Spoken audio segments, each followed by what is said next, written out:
Breaking headlines, ladies and gentlemen. The CDC director says the current Ebola outbreak may be uncontainable, and they're preparing for the long run. On that note, have you checked out the weather? Multi-purpose monitor serves up the patient's vital. Or have you heard about the multi-purpose monitor? This isn't exciting news, obviously. I mean, this is definitely not something that I would be excited to be around, but let me share this with you real quick. This is directly from Washington Post. If Ebola becomes endemic in substantial areas of North Kivu province, which is in northeastern Congo, this will mean that we've lost the ability to trace contacts, stop transmission chains, and contain the outbreak, says Tom Inglesby, which is the director of the Johns Hopkins Center for Health Security, which hosted the briefing on Capitol Hill that featured the Ebola discussion with Redfield. Now, once again, the link is in the video description box, Washington Post.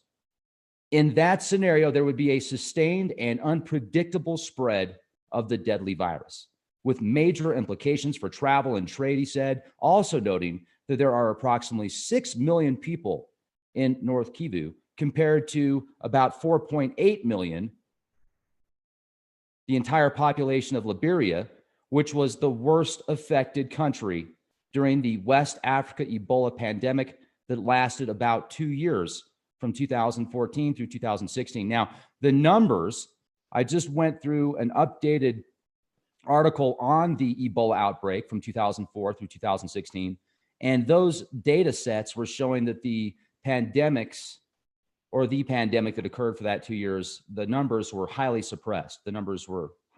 So on that note, the mortality rates for the Ebola virus range from about 25% to 90% with an average of 50%. Death typically occurs as a result of shock due to fluid loss rather than blood loss. And that's why I think it's better to be prepared than scared. Have you heard of Murphy? Well, Murphy's an optimist if you're not prepared. You know, Murphy's Law. And there is an opportunity right now to prepare yourself, at least for some catastrophes. Check out patriotflashlight.com. Right now, you can get a total of 75% off the best flashlight on the planet. This thing has an insane lumens brightness. It's also solar powered. It never needs batteries. If your cell phone runs out and you need to make a call, you can plug your cell phone into the flashlight because it has a bank in it, a solar bank, which will charge your phone. patriotflashlight.com. Get 50% off, then an additional 25% off with the code LEAK25, patriotflashlight.com, LEAK25. So those that recover, let's go back to the Ebola outbreak here. Those that recover from the Ebola virus develop antibodies usually that can last at least 10 years. Some of the survivors will also develop long-term complications, joint and vision problems, as well as things that can be even worse. Now, this current outbreak that is taking place in Congo is in areas that are war zone areas. Hundreds of rebels are attacking certain positions, certain areas where you've got health workers and responders. And I've wondered, since this is an election year, could there be foul play in the DR of Congo? Or could there be some people out there, excuse me, that are using Ebola as a means of affecting the elections, causing chaos, terrorism, etc.? So it's really bad out there right now. And the numbers they're telling us, the numbers that they're giving us, I don't know if it's anywhere close to how many are affected. Now, I've got a lot of information I'm going to share with you directly from the WHO's website, who.gov. Let me share these with you. Actually, what I'll do is, let me go directly to these. Here we go. Let me share this with you. This is where, oh yeah, and I also found what they were using back in 2014 through 2016, the experimental antibiotics or the medicines that they were using. I'm going to share those with you. We're going to look at what's in them. I wasn't able to find any vaccines unless this is a vaccine and they just got a different term for it. But this is what I wanted to show you right here. Let me just go do a screen share. And here we go. Buckle up. All right. CDC director warns that Congo's Ebola outbreak may not be containable. WashingtonPost.com. Now, if we go here, this is the flashlight that I was telling you about, that one that's got the solar bank. So just go to patriotflashlight.com and then use the code LEAK25. So you'll get an additional 25% off. But this right here, this is from Baylor College of Medicine. Go to this link. I've got the link in the video description box. There's some good descriptions about the spread of Ebola, about there's some interesting information that I want to share with you in a minute that you're going to go, whoa, that's crazy. That's crazy. The World Health Organization, the Media Center, what we know about transmission of the Ebola virus among humans. We're going to get into this in a minute. This right here is the data from 2013 through 2016. And the numbers you can see right here, let me just highlight this. The current estimates suggest that between 17% and 70% of the Ebola cases were unreported. How exciting. Oh, just look at that. 10,666 cases. 10,666 cases. How ironic. All right. Here we go. Some sick people have refused to go to treatment centers. Healthcare workers are still being infected. Some people are dying of Ebola or spreading the virus to new areas. It's between an estimated 60 to 80% of new confirmed cases have no known epidemiological link to previous cases, making it extremely difficult for healthcare responders to track cases and stop transmission. 60 to 80% of new cases, they can't find out where they're coming from. Does that not cause concern? Well, maybe that's why the CDC director, maybe that's why officials are coming out and saying, we may not be able to contain this. We may have to just vaccinate everybody.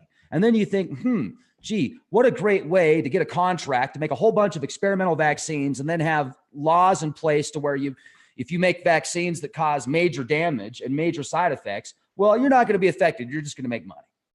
How does that sound? Nothing to lose. Unless you're one of the people that's getting vaccinated with an experimental vaccine and, but hey, thank goodness they love us so much, right? Thank goodness they love us so much. And another thing that I want to bring up here is towards the end of August, the U.S. withdrew some of the CDC's most experienced Ebola experts who were stationed in Beni, which is the province's urban epicenter, and that's because of security risks. Now, let me go to a quote from Redfield. I do think this is one of the challenges we will have to see, whether we are able to contain, control, and end the current outbreak with the current security situation, or do we move into the idea that this becomes more of an endemic Ebola outbreak in this region, which we've never really confronted. Redfield said, oh yeah, we've never really confronted it before. If that happens, healthcare responders might start vaccinating broader populations instead of the current strategy of vaccinating those who have been in those who have been in contact with the infected people. So that's why I brought up a minute ago, things that make you go, Strategy of vaccinating those, instead of just vaccinating those who have been in contact with infected people. They don't know anymore because all these new cases are showing up. So let's just vaccinate everybody. This is going to be a complicated and deeply problematic situation, and we need to prepare ourselves for dealing with this long term, Morrison said.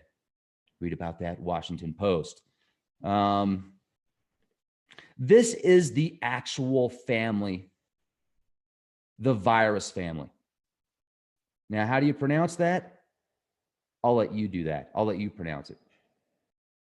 Filovirate, or is it Filoviridae? Whatever. It's bad. It's a very bad virus. And this describes how these particles, these virions, encode their genome with single-stranded RNA. I mean, it's insane. And then look at this, biosafety level 4 equivalent containment. Well, what does that mean? Well, look at what this guy's putting on. Look what this guy's putting on. Do you remember in a couple years ago when they were showing off how people were cleaning up the throw up of Ebola?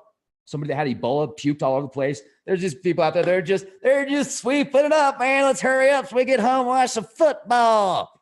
Come on, man. I got time for this. Like, wash your hands. I don't want to wash my hands, man. Forget that. I'll just use the broom, dude. No, this is a biosafety level 4 group pathogen. No, pathogen. Biosafety level 4 equivalent containment. But don't worry about it because they're working on an experimental vaccine.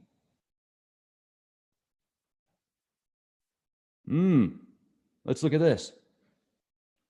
It causes viral fevers. That sounds so exciting. Now, the Ebola virus, how is it transmitted? How is it transmitted? Here we go. This is directly from WHO International. This is directly from WHO International. Let's go here right now. What do we know about the transmission of the Ebola virus among humans? The Ebola virus is transmitted among humans through close and direct physical contact with infected bodily fluids, the most infectious being blood, feces, and vomit. Feces. Blood, feces, and vomit. And to add to that, the Ebola virus has also been detected in breast milk, urine, and semen. The virus can persist in semen for at least 70 days. Now, other studies show that it can last for up to a year or even longer in some cases. Salvia, tears may also carry some risk. You don't say. However, the studies implicating these additional bodily fluids were extremely limited in sample size, and the science is inconclusive. In studies of salvia, saliva, the virus was found most frequently in patients at a severe stage of illness. Those who live virus, let me take that back. The whole live virus has never been isolated from sweat, according to WHO. And they also say it's not an airborne virus. They say, nope, it's not an airborne virus. The Ebola virus disease is not an airborne infection. Airborne spread among humans implies inhaling an infectious dose of virus from a suspended cloud of small dried droplets. This mode of transmission has not been observed during extensive studies of the Ebola virus over several decades. Now, the Ebola virus is spread through direct contact with blood, other bodily fluids, semen, feces, vomit, infected persons, or animals, including close contact with deceased EVD victims, which are highly infectious. Infection can also be spread through objects like needles, syringes, clothing, bedding that have been contained and contaminated with the virus. Most cases of Ebola virus transmission occur between family members in healthcare settings with inadequate infection control. The virus enters the body through a break in the skin, through the eyes, nose, or mouth of an unprotected person. Then it goes on to say that it is not spread through water or through mosquitoes or other insects. Ebola can be spread from person to person only while the infected person is displaying symptoms, although it has recently been recognized, so this would completely just take away what they just said, because they've got this in parentheses. Although it has recently been recognized that the virus can persist in the semen of a small percentage of male survivors for more than a year. Wow, how's that for an STD? An infected person generally does not produce high levels of the virus when they first start to exhibit symptoms, so the risk of transmission is low at that stage. But as the disease progresses and the amount of virus in the body increases, a person becomes more contagious. The incubation period ranges from 2 to 21 days with an average of 8 to 10 days. So when a whole bunch of people get sick on a plane, they let them go in a matter of a few hours. I'm just like, does that really give them enough time? Hold on a second. This is actually holy water. This is holy water. I had the unicorn God, bless it. So anyway, we're good. Now, where does Ebola virus come from? According to WHO, where does the Ebola virus come from? And where does it go between outbreaks? As with other viruses, the survival of Ebola depends upon a host organism. Humans are not the host organism or natural reservoir of Ebola viruses. Humans become infected when they come into contact with an infected host. Although once humans become infected, they can transmit Ebola to other people. The identification of the natural reservoir of a virus is of great interest to scientists because this knowledge gives information as to the geographic range and ecological areas where humans may come in contact with animals or insects that may be the source of the disease. The natural reservoir of Ebola appears to be the fruit bat. Oh, yeah, it's the fruit bat. Researchers found evidence that 3 species of fruit bat showed evidence of symptomless infections. Symptomless infections. Yep, fruit bats, orange bats, apple bats. Now they need more Roundup. Now they need more glyphosate. They need more genetically modified glyphosate and genetically modified E. coli feces. That way, there will be less Ebola spread with fruit bats. If they had more artificial ingredients in the fruit bats themselves, add in some nanobots, add in some 5G quantum interlaced computers, and you're good. So these bats with symptomless infections had Ebola-specific genetic sequences in their bodies or evidence of an immune response to Ebola, even though they did not exhibit signs of the disease. Fruit bats live in regions of Africa that include areas where Ebola outbreaks have occurred. Fruit bats are eaten by people in Central Africa and may play a key role in transmitting Ebola. Would you like to buy a timeshare? Fruit bats. Would you like to see fruit bats with your new timeshare? It's a good deal. All you have to do is pay maintenance fees for the fruit bats so that they will have less Ebola spread. Bats have been implicated as a reservoir of other viruses that cause deadly diseases, including SARS and Marburg. Fruit bats. Infected bats can transmit the virus to monkeys and apes, so humans can also become infected while killing or butchering these animals. Cooking destroys the virus, so the risk from the infection comes from the preparation of bat or ape meat, not in eating cooked meat. So it just popped up out of the blue in 76. Yep, just out of the blue, 1976. I mean, it's been there forever, but in 1976, boom, there it is. Can't explain it. It's a fruit bat. So humans and animals may also become infected through contact with infected bats. Fruit contaminated by infected bat droppings. However, the vast majority of people contract the virus through direct exposure to body fluids of an infected person. So you can read about the early outbreaks of Ebola from 1976. Read about that in the Ebola River in the Democratic Republic of the Congo, then known as a different name. And in a region of Sudan, some 300 people in each country became infected. The mortality rate was 88%. That is insane. And 53% in Sudan. Although the circumstances of the original human infections are not known, they think it's fruit bats. So would you like to buy a timeshare? There's a good deal on timeshares right now if you're interested. And I would like to share with you the information that I've got on the, where is it? There it is. This is the Z map. I was looking for information on the stuff they were giving people that had or have Ebola. And I'd like you to take a look at the Z map. Here we go.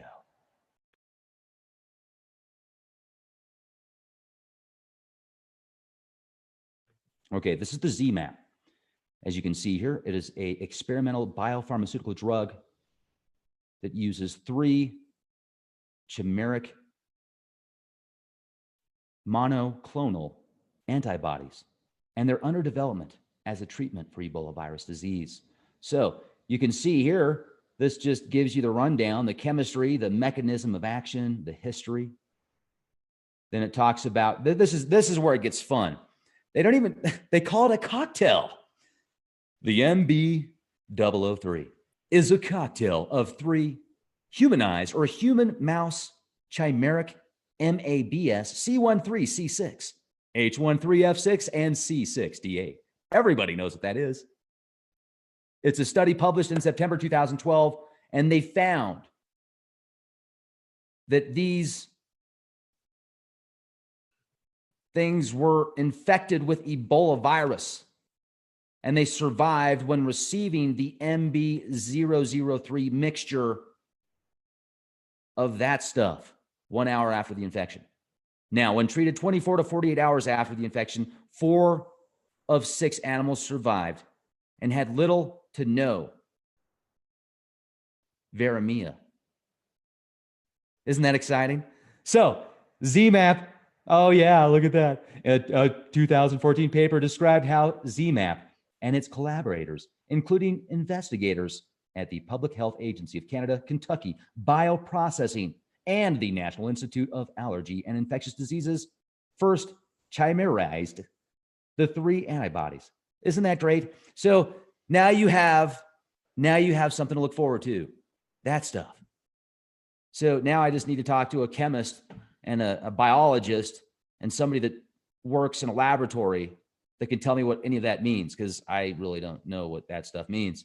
So is that exciting news or what? ZMapp, the trifecta. And on that note, I just got done looking at a housefly underneath the microscope. It's kind of cool. Wash your hands, maybe. You know, I mean, it might be a good idea. People are coughing on you and stuff like that. Just maybe that's a way to build more antibodies. I don't know. Maybe you should ask people to cough on you just to build up more of an immune system so that if you do ever come in contact with Ebola, you can just be like, you will not assimilate me. I don't know. Be excellent to each other. And on that note, be the change you want to see.